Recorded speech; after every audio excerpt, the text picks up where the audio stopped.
So Michelle Beckett joins me, founder of ADHD Action. She herself was diagnosed with adult ADHD in 2017 after being misdiagnosed in her early 20s. And the organisation ADHD Action has lobbied the government to start recording adult figures for people with ADHD, as it does now for people with autism. Michelle, good afternoon to you. Thanks for joining us. Hello, Sheila. Thank you for having me. My pleasure. Tell me, let's go back to your 20s. We'd all like to go back to our 20s, wouldn't we? Let's go back to your 20s. Certainly would. Tell me, well, maybe you wouldn't actually, in light of the conversation we're about to have. What diagnosis were you given in your early 20s? Well, I first presented to the GP when I was at university, actually, saying I felt really anxious, slightly depressed and overwhelmed, and I was really late with doing my essays, even though I really wanted to get them in on time. Why couldn't I make it work for me? And I was diagnosed with anxiety. So a few years later, depression. So this went on and on into my 30s, and I was misdiagnosed with a mild form of bipolar disorder in my 30s after I had a suicidal crisis event. Now, that wasn't the case. Antidepressants never, ever helped me. So it took until I was 44 to get diagnosed. And even then, I had to seek a private diagnosis because despite an NHS psychiatrist flagging that I possibly had adult ADHD, I wasn't put forward for a referral.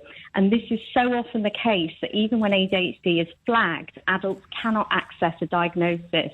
And this has hugely serious impacts on ADHD adults throughout their life. Well, because so much time is passing without the distress being addressed, presumably. Exactly. Yeah.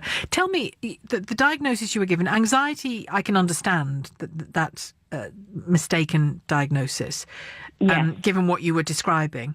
What about the bipolar diagnosis, though? Was that strictly based on the suicidal thoughts?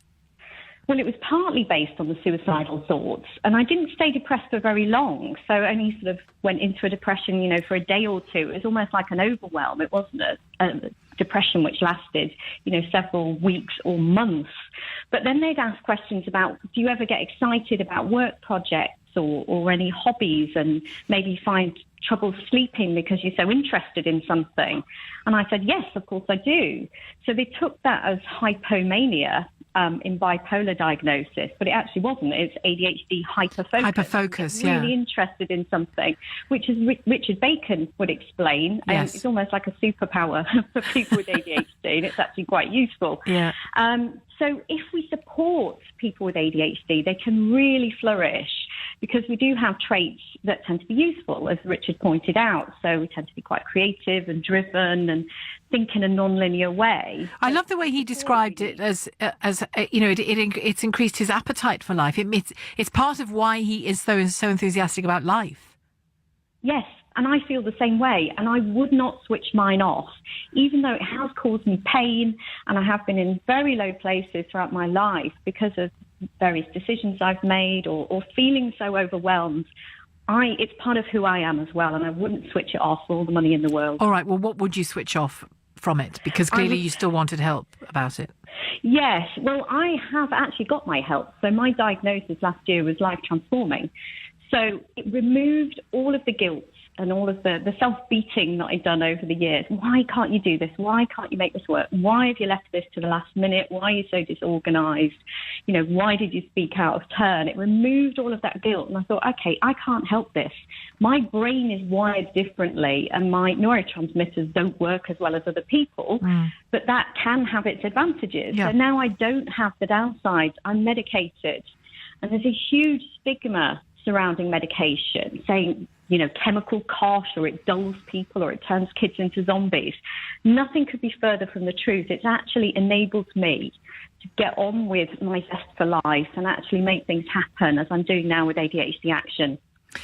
So do you believe that most of your distress has actually been caused by the misdiagnosis rather than the fact of having ADHD? So partly the misdiagnosis and partly it not being picked up early enough, and we're not picking up nearly enough people. So we've got about 1.6 million adults in the UK statistically that have ADHD, but we think, although the massive holes in the data. We're only picking up about 7 to 8% of those are getting diagnosed. Now, we've got huge numbers of people going through life not knowing they've got it. Well, I've lost the capacity to speak. I imagine that among them are people who are either doing nothing about it or are having nothing done about it by the GP or whoever else they see because they're adults, because there is still a misapprehension that this is a childhood condition and therefore you grow out of it. Yeah, and it was only recognised by NICE, the National Institute of Clinical Excellence, as being a condition in adults 10 years ago, before it miraculously disappeared at 5 Except p.m. it didn't. Ever on your 18th birthday. Yeah. But we know that most adults, and it's said that there's 80% of adults, of children, have these symptoms of ADHD going through into adulthood. And I would argue probably most of them do. They just learn better ways of managing it. Were you terrible at exams?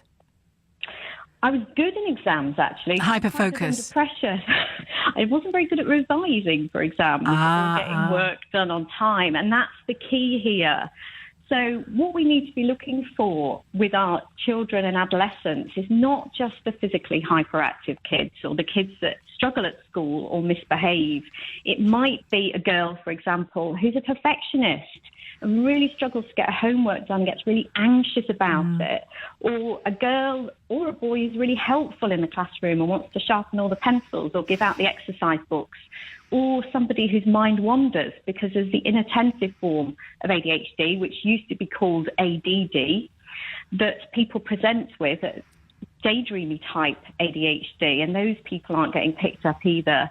So we've got an awful long way to go, huge stigma and misunderstanding, even amongst medical professionals, before we even begin to address this. Thank you very much, Michelle, for talking to us. Michelle Beckett, founder of ADHD Action. Ashley's called from